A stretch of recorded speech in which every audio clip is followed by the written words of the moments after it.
Here is how Kingdom Come Deliverance 2 looks at all 5 different graphics presets. Just like the first game, this one also uses the CryEngine, which makes it look quite different from most other new games based on Unreal 5 or whatever. It doesn't have ray tracing, it doesn't even have the CryEngine voxel-based equivalent. Because of this, reflections appear and disappear quite abruptly and leave horrible shadows behind trees, no matter which graphics preset you set it to. But aside from that, this game looks crisp and clear and runs really well.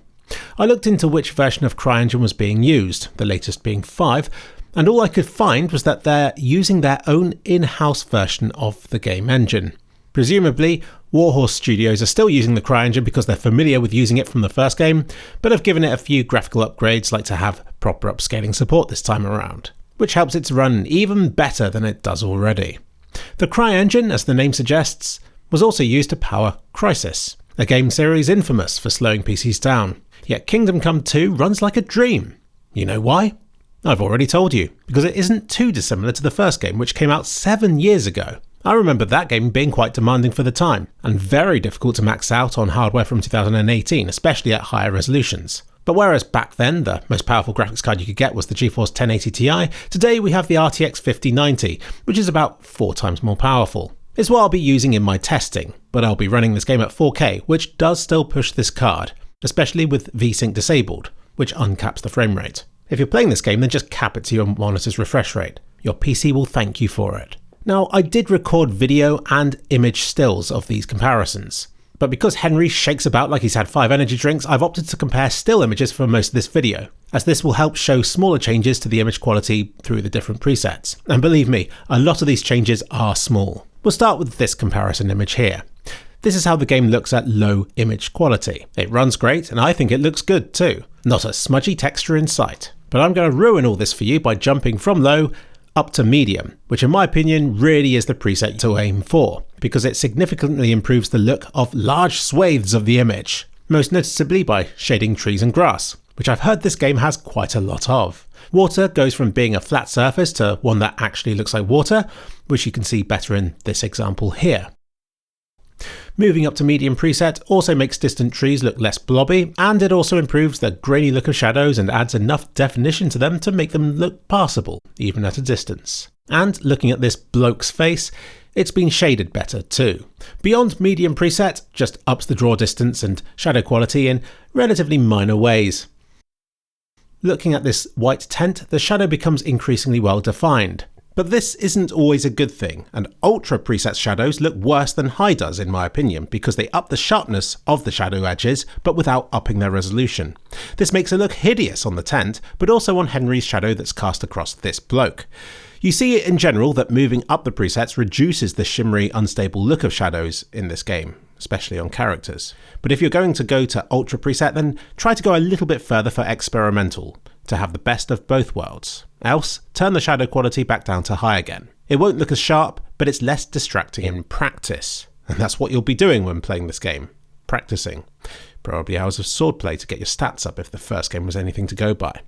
So don't expect the image quality to increase substantially as you go up through the presets. Just expect more subtle shadow artifacts and less pop-in as you're running through the world, which again, I suspect you'll be doing quite a lot when playing this game. So having increased draw distances helps a lot with this. And that's really this game's biggest graphical challenge. As you're running through this world, a lot of stuff will just appear in front of you, especially at low preset. Each preset you go up will improve this, and by Ultra I didn't see much noticeable pop-in at all. So reducing distracting pop-up is the main reason for going up to presets higher than medium, in my opinion. You just have to decide how annoyed you are by pop-in, and whether it's worth the impact to your frame rate. Second comparison shot now, and I'll toggle between low and medium a few times just to show the stark difference to the overall image quality the leap to medium will make. And here's a video of the water at low preset. It does just look like a flat surface. Disgusting. And the reflections appear and disappear as I look up and down. Disgusting. And like I've said before, this won't be improved as we go up the presets. Disgusting. And here is the water at medium preset, which finally makes it look like water. And again, you can only make out minor changes to the shadows and draw distance as we go up the presets further. What's weird about this game is that the texture quality is the one thing about it that doesn't change. The details you see will be the same no matter what you're using. The only difference to close-up shots like this is to the resolution of the shadows, which will become less pixelated and shimmery as we go up the presets, though even the highest experimental setting still has very slight stepping around moving stuff, which you can see better in motion. Oh, and the ambient occlusion changes super subtly as well. I noticed it, but you won't in practice. Now for this lovely view looking over the wall of a castle. You want to see another good reason to go for medium preset instead of low? Check this out. Look at how much extra stuff is being drawn by going up to medium preset. More slowdown, sure, but less pop in. Go on, treat yourself. You're worth it. But again, beyond medium preset is just the usual subtle changes to shadow definition and draw distance. Rather oddly, some things aren't drawn at higher presets. Maybe lower presets are just using placeholder groups of trees in the distance, which will fade out as you approach them. It just looks weird, and I'd say sometimes the lower presets do look better, especially in the middling to far distance. But the same can't be said for the closer areas, and Experimental finally proves its worth by being able to draw shadows down here, which seems to be a distance that even Ultra preset cannot reach. I love this kind of perspective in games. It's not ground level. It isn't super high up either. It hits that awkward middle ground that reveals all of the shortcuts the game has gone to cater for the two extremes. It was definitely worth getting this comparison shot. And finally, this image here, which is the closest I've got to an indoor area of the game so far. And I'd like to draw your attention to this wall on the left-hand side, which starts off fully bright and gets progressively darker as we go up the settings, presumably as the global illumination simulation becomes more intricate. Although it's sometimes hard to say whether things look better at higher presets. I'm looking at you lighting on barrels here, and also on the general archways with the light coming through them. Also, I noticed the candlelight in this distant window only lights up the interior at high preset, but not at the other presets either side of it. Really odd. Overall though, graphics quality does improve as you go up the presets, as you might expect, although this improvement may not be as consistent or as noticeable as you might expect it to be. So it's one thing to see the graphical differences between these presets, but what does that matter if we don't know how these presets run? Well, provided you're GPU and not CPU limited, I found the frame rates to drop off quite consistently with every preset I went up.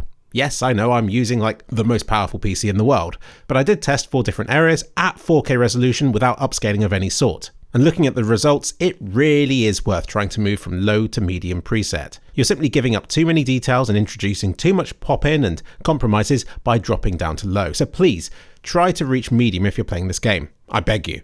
I personally consider upscaling to be free performance these days, but if it's the difference between gaming at a lower preset and a higher one, then it's obviously worth enabling for that reason alone. Now I hear some people saying they don't like upscaling, but it's like a sliding scale depending on the resolution it's upscaling from. So if you don't like it, then just enable it, but at native resolution. I found native DLSS, which should be called DLAA, to be well worth the few percent performance impact that I got from using it, as it made the image look well beyond the native resolution that I was using. And in a game with so many trees and foliage details, that's much appreciated. So yeah, unlike the first game, which really did push graphics and hardware for the time, this second game doesn't. Should run well for everyone, and I think still looks quite acceptable, even if it isn't cutting edge by any means.